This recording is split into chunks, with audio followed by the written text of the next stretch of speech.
Hello and welcome. My name is Space Pirate Isaac, SPI for short, and today I'm going to talk about some more Arcane. First, I'm going to ask that if you like my content, please like and subscribe. Let me know if there's anything you'd like me to cover or anything you'd like me to revisit. My last video served as a somewhat plot analysis of the overarching themes of the show, followed by jumping into the character of Jinx and what she means to the plot and herself. I will be linking it in the description if you're interested. But if not, I'm going to make this video as standalone as possible. I may reference my previous one, but you do not need to watch it to understand what I cover in this one, so long as you've seen the show Arcane. Spoiler warning, for those who didn't figure that out already, I will be talking about things in episodes 1 through 9 of the show Arcane, so please watch it before you get into this video.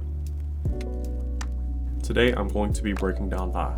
I couldn't do Jinx without following it by doing Vi, because the characters 1 are sisters, and 2 have a very complex antithesis relationship towards each other. Violet is a really complex character, whose feelings and ideas can be condensed cleanly with not too much out-of-character behavior. But her out-of-character behavior is what we're going to be talking about today mostly. She has 2 large incidences within the context of the show where she behaves completely differently than her character is set up to behave at any point in the series. These 2 moments are very important to her character and very important to discuss and understand. When Silco kidnapped Vander, she is a child. I think she's about 14 within the lore of the show. I'm in my 20s, and I couldn't handle that entire series of events nearly as well as she did. That's going to cause some erratic behavior. The second time she behaves out of character, or at least appears to until we analyze her better, is when Caitlyn is involved in the Last Supper Jinx sets up. Without further delay, I'd like to do the thing my dad let me do too much growing up, and talk it to death. Chronology dictates that things you experience as a child will impact you going into your adulthood. And there's nothing you can do to change that. It's a universally human experience. You, right now, listening to this video, are only doing so because a million factors when you were barely walking influenced you into the being that you are today. And that is not a bad thing. It is more than okay. It's just a fact. Nurture is a very important part of that nature versus nurture aspect.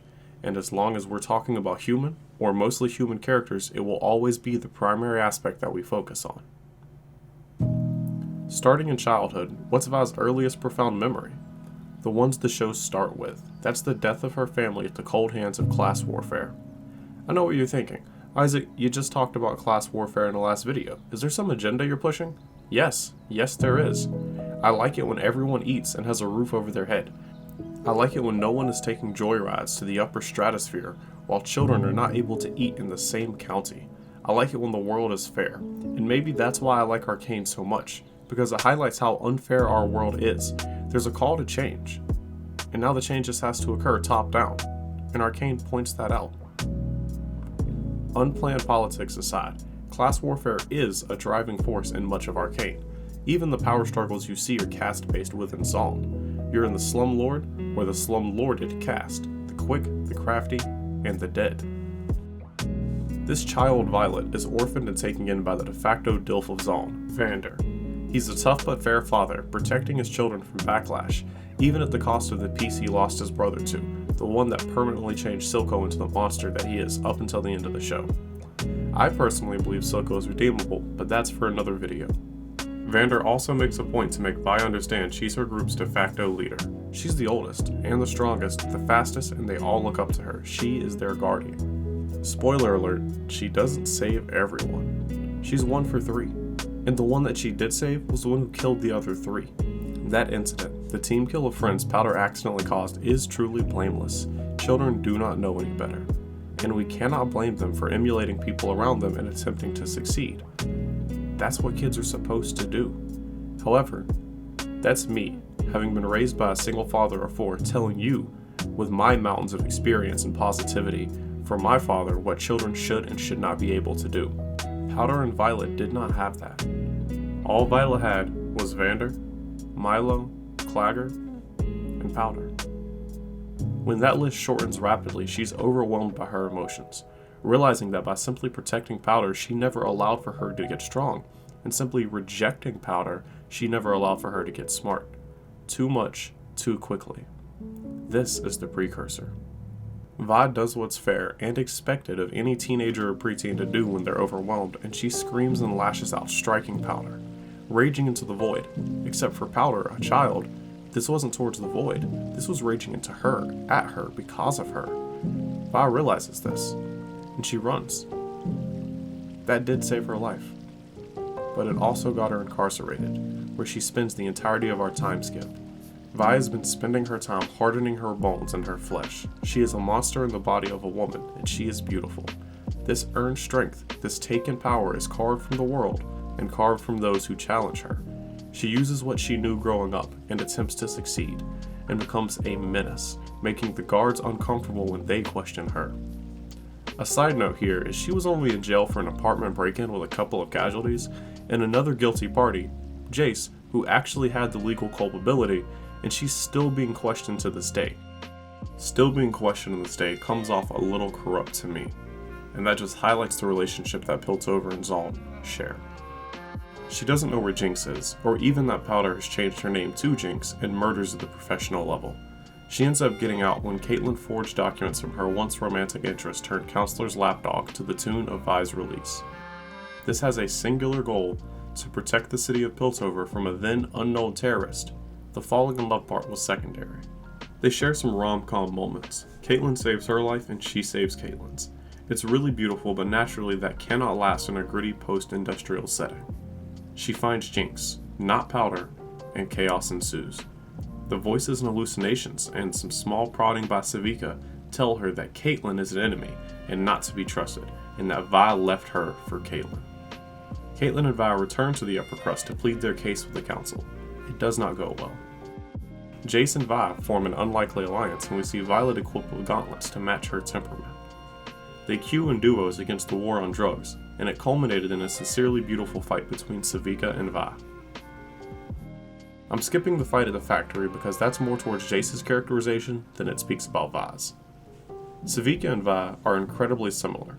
They both wear their heart on their sleeves and struggle with imposed restrictions based on assumed capabilities. They both earn and assert their strength with blood and sweat.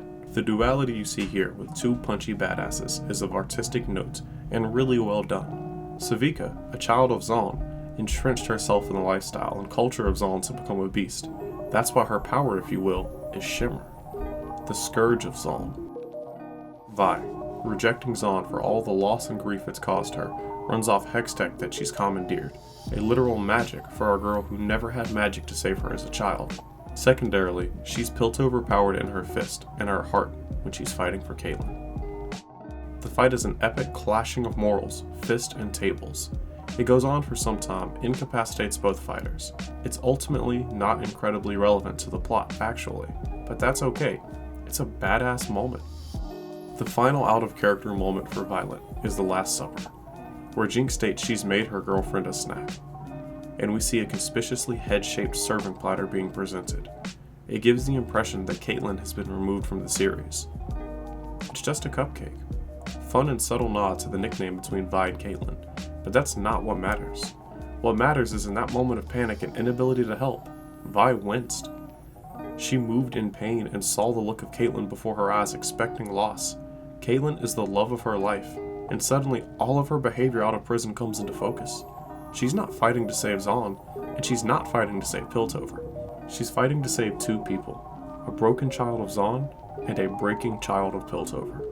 She's the dark that yearns for the light of Caitlin, and inversely, she's the light that rises to brighten Jinx. Vi is great.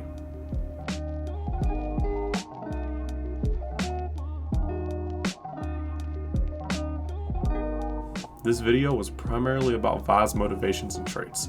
I will be making more in the future, and I do hope you tune in to see them. This is Space Powered Isaac, logging off.